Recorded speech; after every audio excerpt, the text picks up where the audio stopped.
पिछली कड़ी में हमने चर्चा की थी कि अलाउद्दीन खिलजी की क्रूरता, शुष्कता एवं हृदयहीनता ने दिल्ली सल्तनत को उसके विस्तार के चरम पर पहुंचा दिया।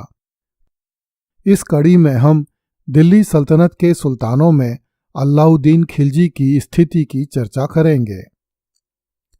कई इतिहासकारों की दृष्टि में अलाउद्दीन खिलजी दिल्ली के सुल्तानों में सर्वश्रेष्ठ था, किंतु कई अन्य इतिहासकार इस बात से सहमत नहीं हैं।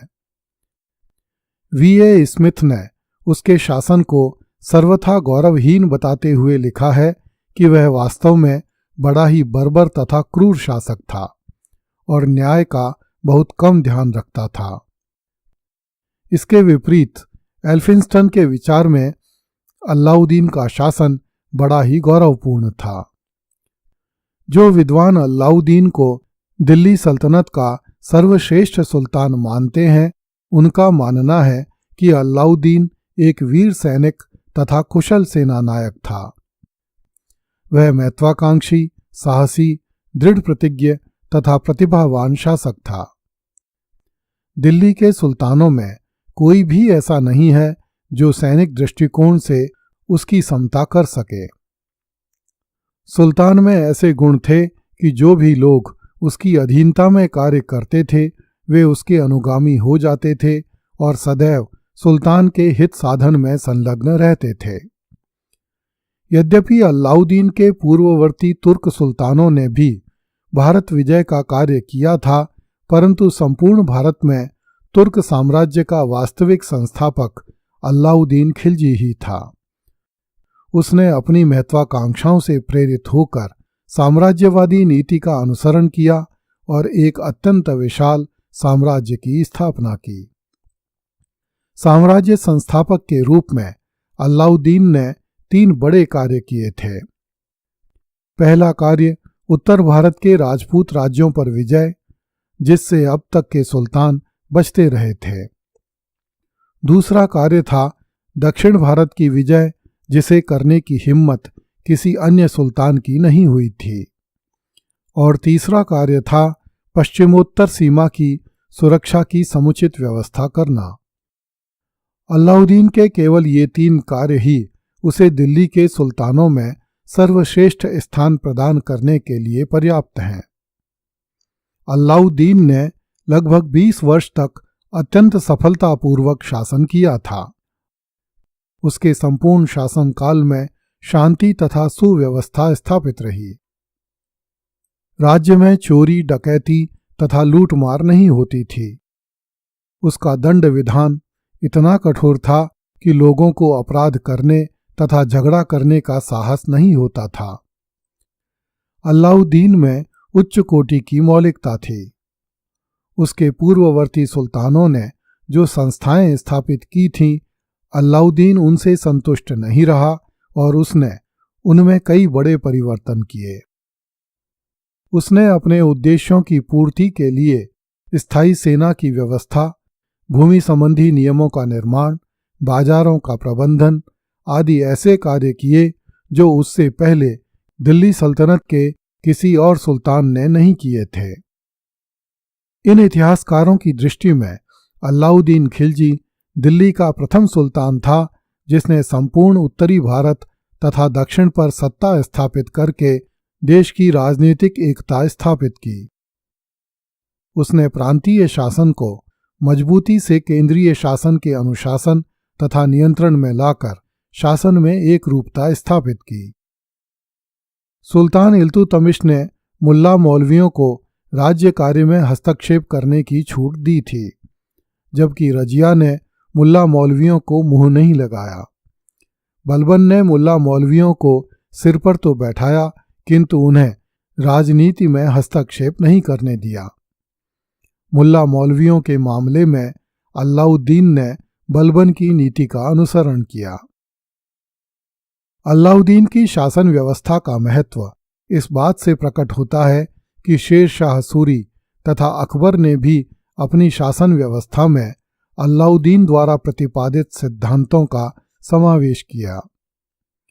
अलाउद्दीन स्वयं शिक्षित नहीं था, परंतु उसके दरबार में अमीर खुसरो, जियाउद्दीन बर्नी तथा अमीर हसन आदि विद्वान रहते थे। अलाउद्दीन ने कई दुर्ग, मस्जिद एवं राजप्रासाद बनवाए। अलाउद्दीन को श्रेष्ठ मानने वाले इतिहासकारों के अनुसार उपर्युक्त तथ्यों के आधार पर उसे दिल्ली के सुल्तानों में सर्वोत्कृष्ट स्थान मिलना चाहिए। जो इतिहासकार अलाउद्दीन खिलजी को दिल्ली के सुल्तानों में सर्वश्रेष्ठ नहीं मानते, उनके अनुसार अलाउद्दीन ने ऐसा कोई कार्य नहीं किया जो स्थायी हो सके। अलाउद्दीन के समकालीन लेखक शेख वशीर दीवाना ने लिखा है, अलाउद्दीन के राज्य की कोई स्थायी नींव नहीं थी और खिलजी वंश के विनाश का कारण अलाउद्दीन के शासन की स्वाभाविक दुर्बलता थी। इतिहासकार जदुनाथ सरकार ने लिखा है, स्वेच्छाचारी शासन स्वभावतः अनिश्चित तथा अस्थायी होता है। अलाउद्दीन का शासन भी स्वेच्छाचारी तथा निरंकुश था। राज्य की सारी शक्तियां केवल सुल्तान में केंद्रीभूत थी। इसलिए अलाउद्दीन का शासन अच्छा नहीं माना जा सकता और न ही उसे दिल्ली सल्तनत का सबसे महान सुल्तान माना जा सकता है। अलाउद्दीन ने अपनी सेना के बल पर एक विशाल साम्राज्य की स्थापना की थी और सेना के बल पर ही 20 साल तक उस पर शासन किया था। जिस सुल्तान का शासन जनता की इच्छा पर आधारित नहीं होकर सैनिक शक्ति द्वारा चलाया जाए, वह महान नहीं माना जा सकता। अलाउद्दीन का शासन बड़ा ही क्रूर तथा निर्दयी था। वह बर्बरता तथा नृशंसता के साथ लोगों को दंड देता था। साधारण अपराधों के लिए भी अंग भंग तथा मृत्यु दंड दिया करता था। सुल्तान का व्यक्तिगत जीवन बड़ा ही घृणित था। वह अस्वाभाविक संसर्ग का व्यसनी था। वह बड़ा ही स्वार्थी था और अपने हित के लिए अपने निकटतम संबंधियों एवं राज्याधिकारियों की हत्या करने में संकोच नहीं करता था। सुल्तान अपनी हिंदू प्रजा को घृणा तथा संदेह की दृष्टि से देखता था तथा उसे सब प्रकार से अपमानित एवं पददलित करने के लिए प्रयत्न करता था। हिंदुओं को दरिद्र तथा विपन्न बनाना उसकी नीति का एक अंग था, ताकि वे कभी भी सुल्तान के विरुद्ध विद्रोह न कर सकें। अलाउद्दीन की समस्त सुधार योजनाएं सुल्तान तथा सल्तनत की स्वार्थ पूर्ति के उद्देश्य से आरंभ की गई थीं, न कि लोक कल्याण के लिए। सुल्तान की योजनाओं से केवल उसके सैनिकों को लाभ हुआ, जनसाधारण को नहीं।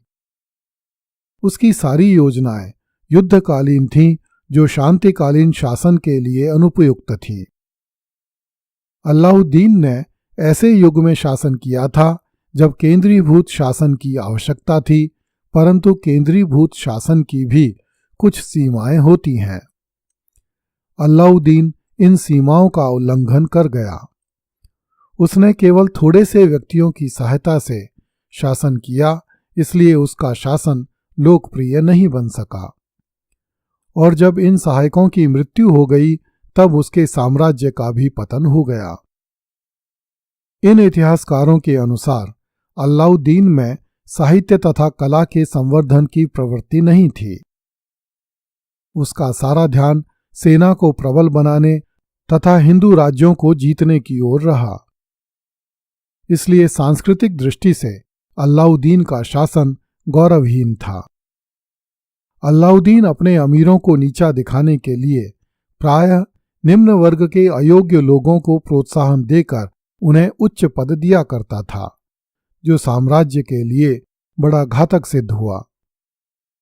अलाउद्दीन खिलजी ने अपने पुत्रों को उचित शिक्षा नहीं दिलवाई और अपने उत्तराधिकारियों की रक्षा करने की बजाय उन्हें कारागृह में बंद कर दिया। उपर्युक्त तर्कों के आधार पर कहा जा सकता है कि अलाउद्दीन का शासन सर्वथा गौरवहीन था और दिल्ली के सुल्तानों में उसे सर्वश्रेष्ठ स्थान प्रदान नहीं किया जा सकता। अगली कड़ी में देखिए, पागलों की तरह दहाड़े मारकर रोता था अलाउद्दीन खिलजी। कृपया इस चैनल को लाइक, सब्सक्राइब एवं शेयर करें। धन्यवाद।